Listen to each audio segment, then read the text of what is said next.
c'est pas vraiment beau, c'est pas vraiment joli. À raconter comme ça, c'est très facile. Parler aussi aveuglement comme ça, c'est très facile. Mais quand tu le vis, tu sors avec des séquelles. Hein. Avec des vraies séquelles, pas petit quoi. Avec des vrais, quand on dit vraies séquelles, c'est vraies séquelles, pas petit. On parle seulement de ceux qui meurent dans le monde, on ne parle pas de ceux qui meurent dans la route. Parce que dans cette route aussi, on tue. Et on tue sérieusement. Il y a des convois de camions tout entiers qu'on a trouvés en route qui ont été massacrés, plus de 60 personnes enterrées dans le désert comme ça.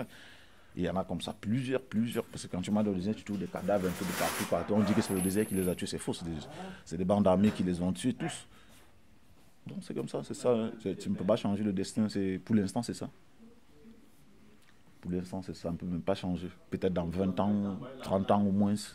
Il y a d'autres qui ont vécu bien plus pire. Quand je te dis par exemple l'histoire d'une petite fille que nous on a racontée elle voulait traverser avec sa maman, une petite fille de 15 ans, parce qu'elle n'avait plus d'argent pour payer.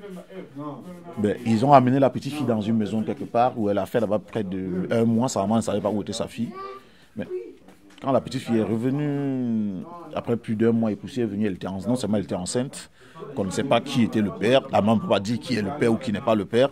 Parce que la petite fille te dit qu'en une soirée, elle pouvait se faire 3 hommes ou 4, parfois 5, en une soirée. Et personne n'était protégé, personne ne se protégeait. Mais si on laisse quelqu'un comme moi en Libye, il y a des quartiers où je ne peux pas marcher dans la ville comme ça. Je vais me faire kidnapper. Et je ne vais pas me faire kidnapper par une bande armée ou par qui que ce soit. Non, je vais me faire kidnapper peut-être par un monsieur et sa femme. Je dis, un monsieur et sa femme qui sortent peut-être de chez eux avec les véhicules pour aller faire leur marché. S'il me voit en route, il va sortir son arme, il va m'arrêter, mettre la côte dans sa voiture pour aller me vendre. Les gens. Pour appeler ta famille, demander de l'argent. Alors lui, c'est que en t'arrêtant pour aller donner chez ceux-là vont lui payer. Donc, automatiquement, il t'arrête, il t'amène, il te vend là-bas, il récupère son argent et il s'en va. Il faut que tu circules avec un Libyen. Il est un peu comme ton mentor, ton parrain. Et lui-même, quand il circule avec toi, il est armé. Tant qu'il a eu ses sous qu'il veut, non, personne ne va vous toucher, ça c'est sûr. C'est un peu comme ça. C'est ceux qui n'ont pas payé que j'avais pitié d'eux. Mais tu ne peux pas faire autrement. Je suis enseignant.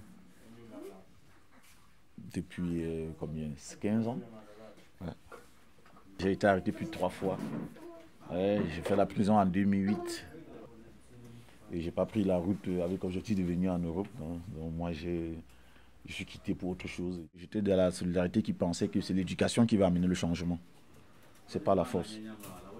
Parce que c'est ça qui manque en Afrique. C'est l'éducation qui va amener le changement.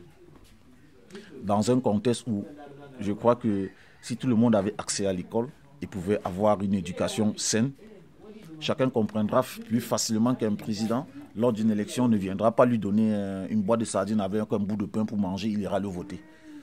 Parce que c'est ça le problème. Tant qu'il y a toujours des illettrés et qu'un président, lors des élections, il vient avec des sacs de riz, il vient avec des boîtes de sardines, des billets pour les donner, il dit non, c'est moi votre président, il dit oui, après il ne pas le voter parce qu'il ne mesure pas les conséquences de leurs actes. C'est-à-dire, tant qu'ils les donnent à manger, ils ne vont jurer que par son nom. Donc si tu imagines qu'on fait une manif, la police vient nous disperser, chacun part chez lui maintenant, c'est fini, on rentre. Ils ont tiré peut-être sur quelques 3 ou 4 personnes ce soir-là, parce qu'ils ont tiré à balles réelles sur des gens. Les gens rentrent chez eux après. Non, au courant de la semaine maintenant, on vient vous arrêter au fur et à mesure.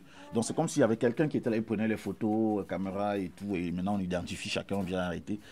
Quand on vient t'arrêter, tu demandes, mais qu'est-ce que j'ai fait? On dit, c'est toi qui étais à la manif, comme ça. On dit que oui, c'était une manif pacifique. C'était une manif pacifique. Il y a quel problème? Il dit, non, vous avez fait outrage au chef de l'État. Vous avez fait... Quel outrage on a fait au chef de l'État? C'est-à-dire, le but n'était pas de casser quelque chose, mais le but était de se faire entendre. Mais oui, tous sont en prison depuis janvier jusqu'à aujourd'hui. Personne, nous tous, on a envie de fuir.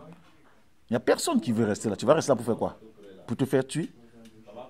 Si tu restes là où tu crois couper en prison,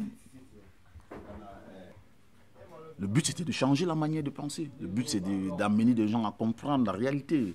Le but, c'est d'amener des gens à se poser la question sur soi. Arrêter de rejeter la faute sur quelqu'un d'autre. Parce que ça, c'était le but. Parce que justement, j'en parlais. Arrêtez de rejeter la faute sur quelqu'un d'autre. Posez-vous la question sur vous-même. Regardez l'intérieur. Regardez ce qui se passe dans la maison.